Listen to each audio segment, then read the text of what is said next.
Welcome to Today in History, your daily AI podcast. Here, you'll discover what made this day special, from famous events and breakthroughs to the birthdays and passing anniversaries of legendary figures. So, let's check in and travel back through time one day at a time. Our mission today, we're taking a single date, October 14th, and really trying to expose the massive historical fault lines running right through it. It's kind of amazing, actually. Yeah, I mean, the moment we opened our sources, we've got two parallel Wikipedia entries here, English and Urdu. It just jumps out. This day is absolutely packed. Seismic shifts, military defeats, huge tech leaps. Critical global pivots, yeah. An incredible amount for just one 24-hour period, spanning what, a millennium? Easily.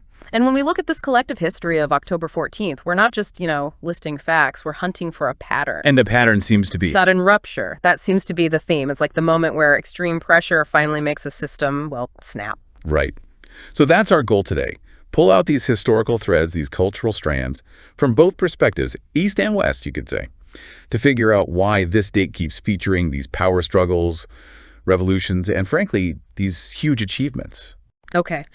And to really get that theme of power and rupture, we kind of have to start at the beginning. Well, not the beginning, but a foundational one. Where else? 1066. Exactly. Let's unpack the Battle of Hastings, 1066. This wasn't, just another battle. It was a complete power reset for England, the start of the Norman conquest period. And the sources really highlight how total it was. Yeah, the Anglo-Saxon system was collapsed. King Harold Godwinson, his brothers Leofwine and Gurth, all killed in the same fight. That's a total political dynastic break. England's path changed forever right there. And it feels like the forces behind that conquest, they just linger on this date, don't they? Creating pushback centuries later. Oh, absolutely. It's like October 14th isn't just about conquest, it's about reversing it, too. So where do we see that? Well, jump forward about 3 centuries, 1322, big moment of political reversal. Robert the Bruce wins against King Edward II of England, the Battle of Old Byland. And that was decisive. So decisive, it basically forced England to finally recognize Scotland's independence.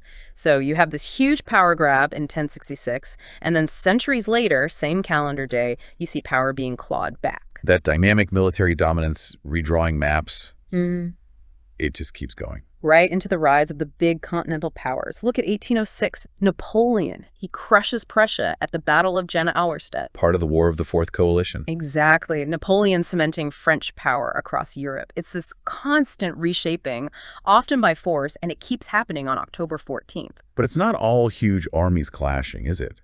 Yeah. The sources also point to, quieter but maybe just as intense political stuff. For sure. Like internal drama. 1586, you've got Mary, Queen of Scots, going on trial. High-stakes royal conspiracy against Queen Elizabeth I. That must have been tense. Oh, her trial wasn't just like a legal thing. It was a genuine crisis. Tested the stability of the English crown itself. Okay, and while that's happening in Europe, across the Atlantic, things are heating up too. Pressure building for a different kind of rupture. 1774. The American Revolution isn't quite there yet, but the First Continental Congress meets. And they denounce the Intolerable Acts. Right, the Intolerable Acts. Maybe give a bit of context for you listening. Sure. So the Intolerable Acts, these were basically punitive laws passed by the British Parliament aimed at the American colonies, especially Massachusetts, after the Boston Tea Party. Really cracking down. So condemning them was a big step. Huge. By condemning them and formally demanding concessions from Britain on October 14th, the Congress was pretty much saying, okay, talking is over. It set the stage for independence, the opposition tone for the next decade. Set right there. So that whole historical pattern, political shifts, military shifts, it flows right into the modern era. But then it gets complicated, right? Yeah. Because technology explodes onto the scene. Yeah, and that's where the idea of rupture changes a bit. It's not just kings and armies anymore. Now it's humans versus, the limits of physics. This is where it gets really wild for me. Yeah. We go from medieval battles to moving pictures. Seems like a leap, but yeah. October 14th, 1888. Louis Le Prince films the Roundhay Garden scene. It's recognized as the very first motion picture. Think about that. The ability to capture reality in motion, that changes everything. Culture, communication. Everything. And that momentum, that technological drive, it just barrels through the 20th century. Which brings us to breaking literal barriers. The sound barrier. 1947, Captain Chuck Yeager. Bell XS-1, first human to officially break the sound barrier in level flight, Mach 1.05. Breaking that barrier. I mean, it feels like such a perfect metaphor for the era, doesn't it? Yeah. Humanity literally pushing past the limit everyone thought was absolute. And it happens on this day that's already full of political and historical breakthroughs. It fits the pattern. And the speed of change just keeps accelerating. Bet. Track that speed. Just 21 years later, 1968. The Apollo 7 crew does the first live TV broadcast by American astronauts from orbit. Wow. From a tiny silent film in 1888 to live TV from space in 68. That's dizzying is the word. It really is. But, okay, while everyone's looking up at space, celebrating speed, the political ground is shifting underneath, right? Still those fault lines. Oh, yeah. Rapid, sometimes pretty brutal political withdrawals and power shifts happening at the same time. Like Germany in 33. Prime example. 1933, Germany walks out of the League of Nations and the World Disarmament Conference. That sent shockwaves. It basically signaled, okay, the post-World War I attempt at collective security, it's over, get ready for rearmament. That single decision on October 14th was a major signpost towards World War II. And then there's the internal shock within the Soviet Union. 1964. The Presidium votes to accept Nikita Khrushchev's voluntary request to retire. Voluntary in quotes there. Big air quotes, yeah. A hugely powerful figure just removed quietly, internally. A political Mach 1 moment, you could say, done with chilling speed. And speaking of crisis, but on a really personal level, we have to talk about Teddy Roosevelt in 1912. Oh, that story is unbelievable. He gets shot by an assassin while he's campaigning in Milwaukee. And what does he do? Instead of, rushing to a hospital, he insists on delivering his scheduled speech. Gets up there with the bullets still inside him. Apparently said it would take more than that to kill a bull moose. That is just incredible political theater mixed with sheer toughness. It perfectly captures that theme, doesn't it? Extreme pressure, extraordinary performance. Absolutely. Okay, so moving from personal crisis, though, to global crisis. We can't possibly talk about this date without hitting the absolute peak of Cold War tension. October 14th, 1962. The Cuban Missile Crisis begins. That's the day.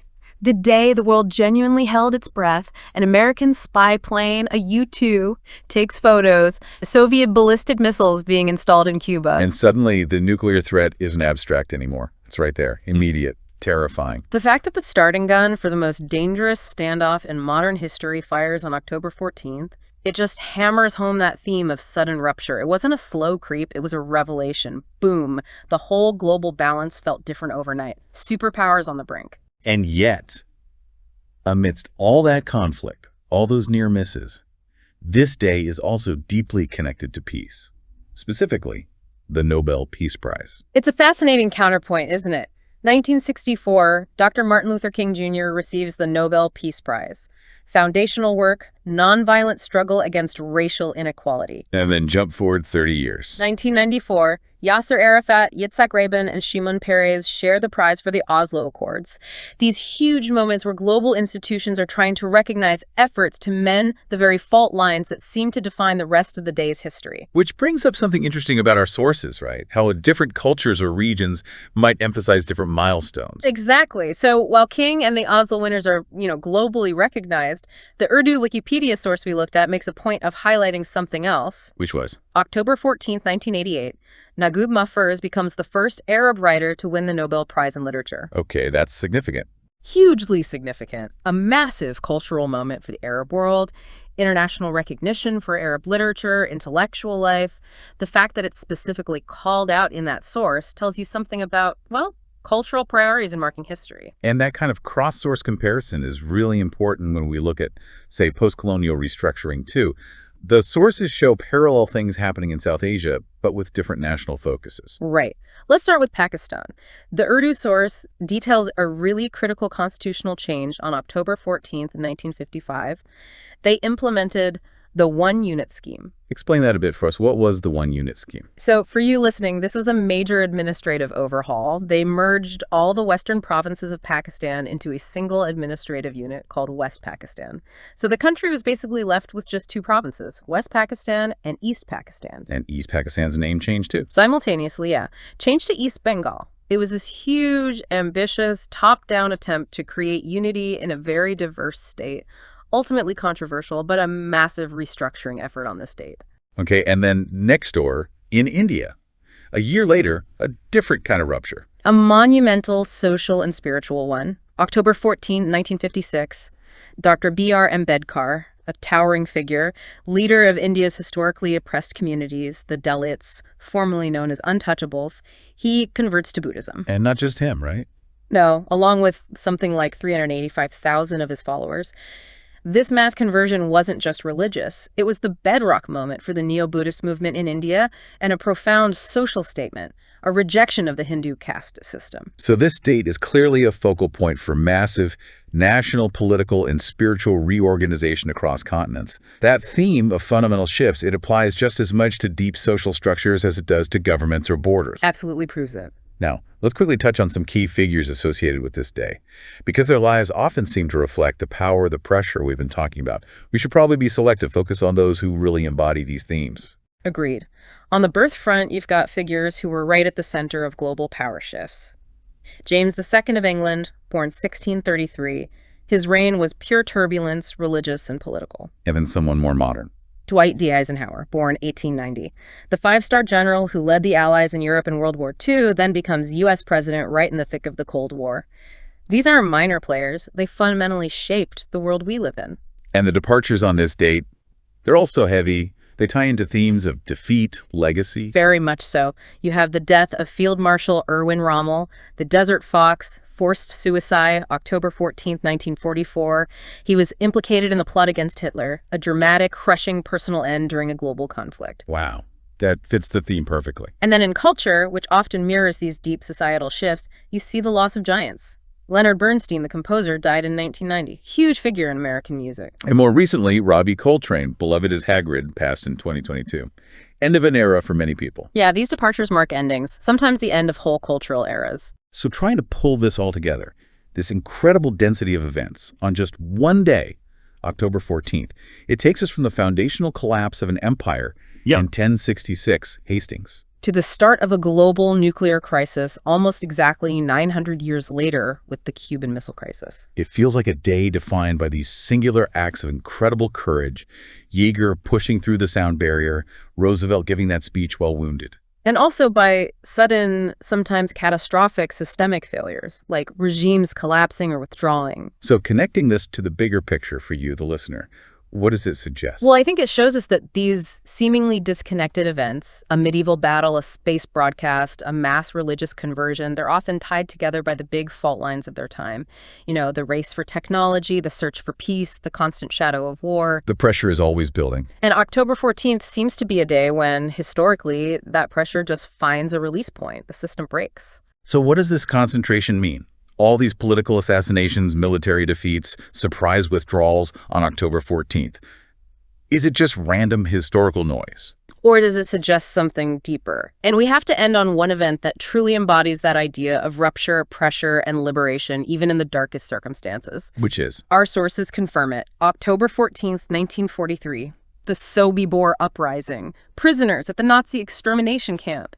They staged this incredibly brave, covert operation. Assassinated SS officers on duty, then staged a mass breakout. An unbelievable act of defiance. Exactly.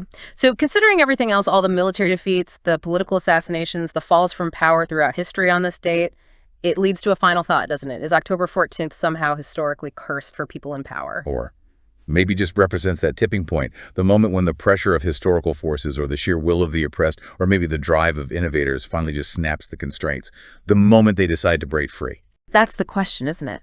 And it's something really worth thinking about, maybe looking at other dates too. An excellent thought to leave everyone with.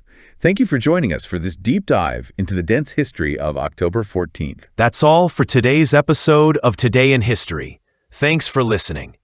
Join us again tomorrow to uncover more moments that shaped our world. Until then, keep learning, stay curious, and make history in your own way.